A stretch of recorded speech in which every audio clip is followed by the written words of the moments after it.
Welcome back, everybody, to Drak and Shadow Vlogs! Yay! Well, we just got done with our mediocre review of Fantastic Four. Well, you did hear the rumors, right? That Reed Richards is Elastic. Yes. And that Sue can fade from sight? What about that Johnny is the Human Torch? What about the Thing just loves to fight? If you don't get that, I'm going to put a link down below. You need to see that cartoon intro, man. It's the greatest thing ever. Can I just say I kept wanting to call Sue Storm Miss Up Here, but then I realized, oh wait, that's the SpongeBob take on Justice League. Pretty much. Miss Up Here. So I was like, And see, here's the thing, too, is like Sue is mainly known not just for the Invisible Woman stuff, even though that is her superhero name. She's also a fairly good telepath. So I believe she has the rep for being one of the strongest telepaths in the Marvel Universe. So that would put her up in the echelons of like Charles Xavier kind of thing. Ooh, okay. But they like to focus on the fact that she can turn invisible in the barriers. Yeah. So what are we doing here today? Well, and can I just point out, this woman apparently had every problem with having nosebleeds, because dude, in all those other films, Jessica Alba she'd spray that stuff up there, because every time she had to do anything with her mind, she had to be bleeding from her nose. It was so stupid. But, okay. Anyway, we're about halfway through the year. We're more than that. Yeah. We're 8 months through the year. So we're fine. We're a little more than half through the year. Happy. Okay, I'm kidding. It doesn't really matter, because, we are about... So we just thought we'd kind of go over the year so far, what we've liked and what we didn't like, and... we'll just kind of give our opinions on stuff. Now, of course, this isn't just limited. At least I don't think it is. I don't think we set any ground rules, but it's not necessarily limited to just... The only ground rules to this is the best films that we have seen this year so far. Yes. And also that we have to have at least in consideration the movies that we have done vlogs for. Yes. So not strictly our vlogs, but no. Anything we've seen this year, and we usually will open it up to, even if it's a movie that came out last year or whatever, but we saw it this year. But anyway, that's another matter. Beside the point. Beside the point. So we're just gonna go ahead and just kind of go through what we like. So Adam, why don't you give your first pick of... Should we go into the worsts first, or because those are always the ones that people enjoy? Well, alright, but the only one worst I have, and even then it's hard for me to say it's truly worst, is the Fantastic Four reboot. Yeah, really? Man, that is truly like the worst film, but can I give an honorable mention here? Okay. The dumb movie of the year? Okay. Terminator Genesis, man. Dude, it is so stupid enjoyable. Fun in a dumb way, huh? It really is, because in a lot of cases, even it makes fun of itself that it is spitting on its own continuity. So, I'll at least point out, that was like the dumb popcorn flick of the year, was Terminator Genesis for me. And especially since Arnold enjoyed that. I really do think he did. So, I would probably agree with you on that. The worst film that I have seen this year is probably, aside from Terminator Genesis, it would probably be Fantastic Four. Just because of the way that they didn't really get the characters, they didn't get what they were doing. I'm trying to think of any other vlogs that we've done this year that we deadpanned. Project Almanac was annoying, but at least it had moments. Yeah. You know? This actually outright made me facepalm a couple dozen times. Mm-hmm. So, yeah, the worst would probably be Fantastic Four right now. Yeah. I think that's... Sorry, Josh Trank. I think that's I'm sorry, you don't have a job right now. And I think that's it as far as our worst go. Shall we go top three? All right. I've actually got 5. Okay, let's do top 5. I will probably need to think about it because I have a top 3, but go ahead and go into your number 5. Okay, my number 5 is Neil Blomkamp's Chappie. Why are you making fun of Daddy? Why are you putting him down on 5? Why are you making fun of Daddy? Boy, this movie's gotten quite a bit of negative backlash since it came out, and I know it didn't do super well. This movie made me think things! No, seriously, that's a lot of the reviews I've read. I don't know about you. Yeah. But it's just like, Their problem was this movie made them think things, and that's bad. Wow, it's almost like a traditional I sci-fi. know, right? Oh my god. It's almost like these people haven't read an Asimov book before. Yeah, I don't know. Chappie's a little bit higher for me, but I could go ahead and justify it, and then I'll go into why I think it works for you. I enjoyed it. I'm not huge into intellectual sci-fi. Yeah. At least it's not a genre I read in or watch much of, but I liked it. I liked it because it was essentially an intellectual sci-fi, but it had its actiony moments too. But Yeah. just a really kind of profound movie, and I didn't see District 9, which everybody loved when it came out. Yeah. I haven't seen Elysium, and this is my real introduction. See, that's the to weird. Blomkamp. That's the weird part is that people have referred me to District 9. Everybody's told me to avoid Elysium. So, I've heard, yeah, I've kind of heard that too. So that's kind of the weird thing is, and I love it. Walmart is actually taking advantage of this thing because I saw this at a Walmart the other night. The Blomkamp collection. The Blomkamp. And it puts them all together, and I'm just like, well, but if people don't like Elysium, why do you want it? You know? Well, there's bound to be people who like it, I guess. Yeah. I haven't seen it. I can't comment on it. Chappie to me just was a good movie. Yeah. It hit a lot of right notes. The effects were fantastic. I mean, this movie should have done better. It really should have. It deserved to do better, but it's the way of the box office at times. And Yeah. right, just kind of the whole idea of raising a robot like a human child. So it takes some old concepts, but it spins them in a new way. That's what you got to do. Which worked for us because I mean, Yeah. you and I looked at it and went, "This is a short circuit reboot." Yeah. No, it isn't. Yeah, It really isn't. which is fine. But hey, man, Hugh Jackman with a mustache, you know that guy's evil. And him doing his actual Australian accent. And doing his actual Australian accent. A lot of people didn't even think Hugh was Australian. Yes, he is. And that's the beautiful part of that. Even Sigourney Weaver was good in this movie. Yet, I don't have as much crap with Sigourney Weaver as people do. But then again, I haven't seen a lot of her work yet. I mean, I've seen Ghostbusters and I've seen some of her later stuff like in House of Cards, but just see holes. I did not see Holes. Okay. And I can tell you with two words why I didn't see that movie. Do you want to Shia guess? Do you want to guess? LaBeouf. No, it's Shia LaBeouf. I don't even take his name right. Just don't take his name right.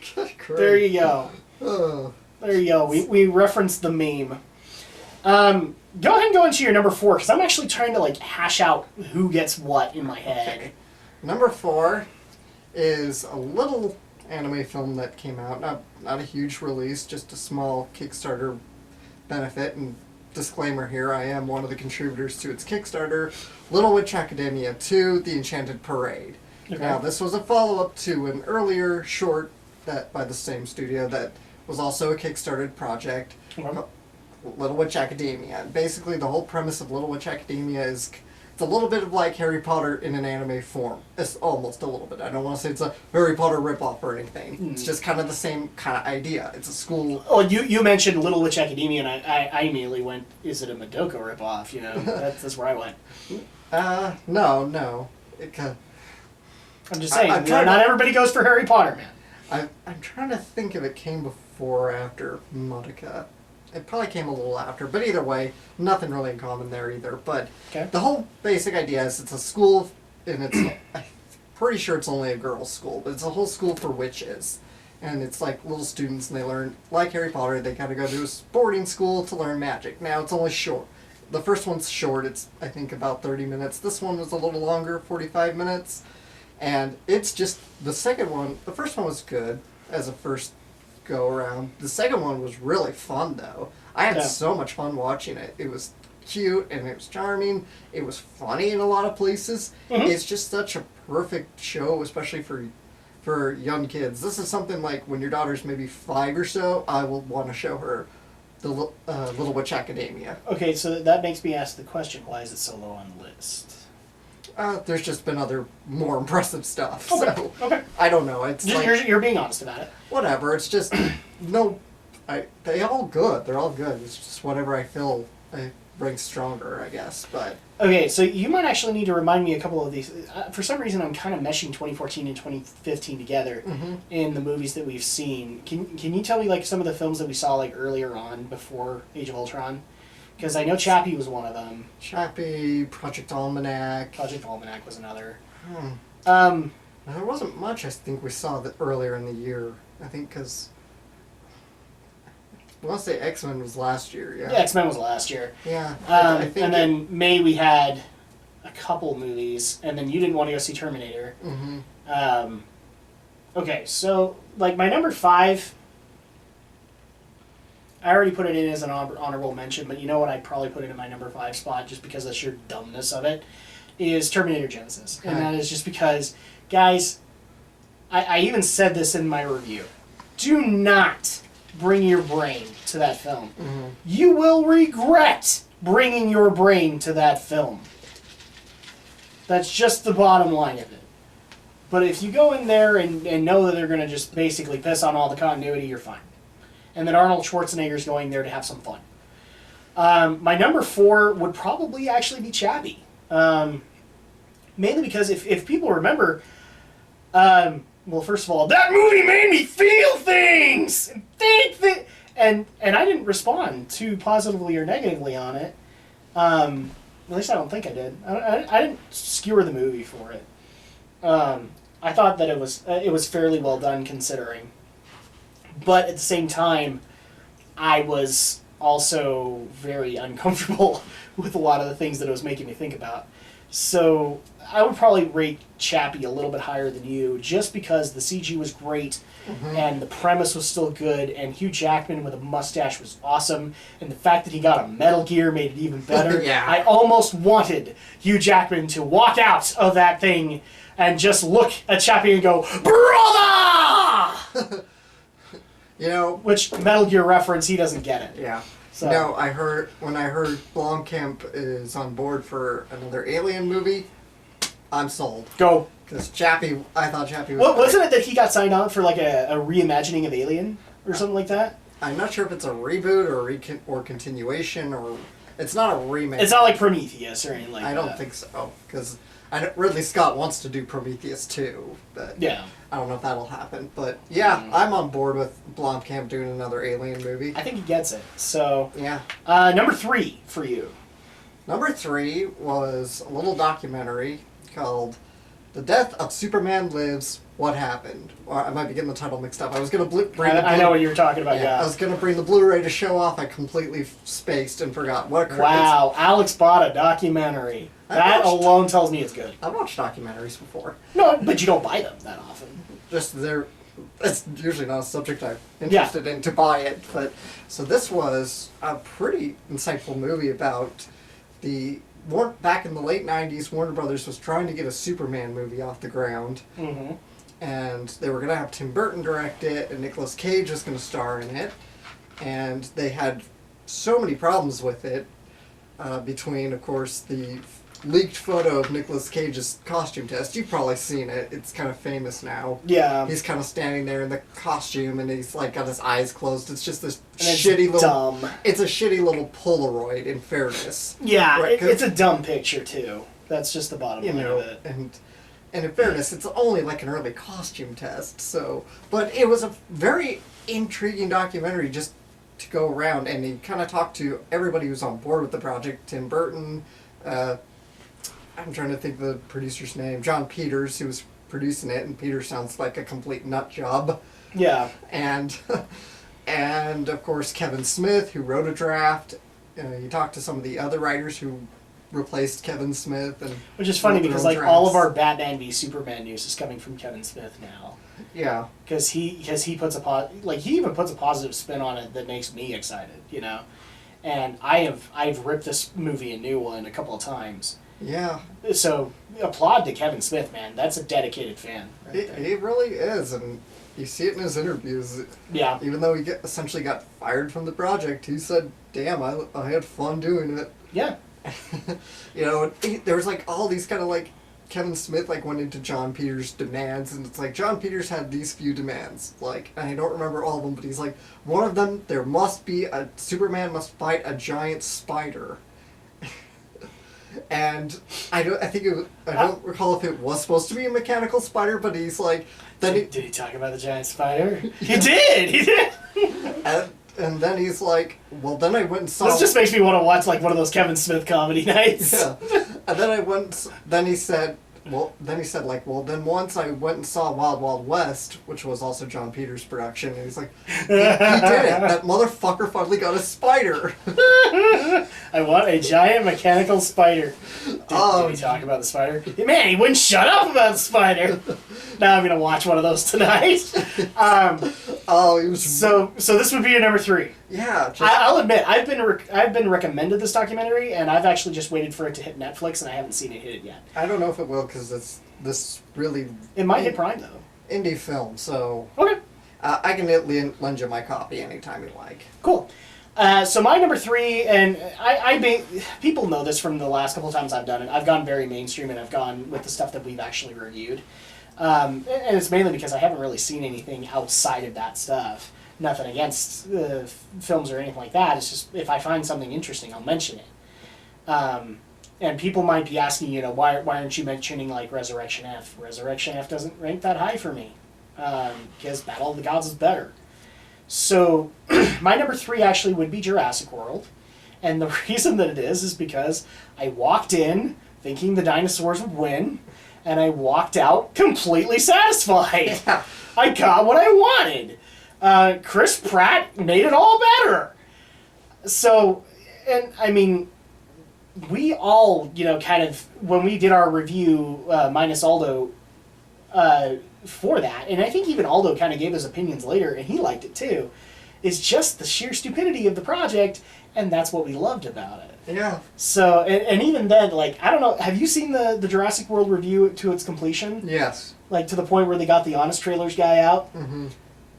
That's exactly how I felt about it. The T-Rex is what sold it, those are some of the greatest moments, and I recommend this as a good popcorn flick. It's like Godzilla last year for me.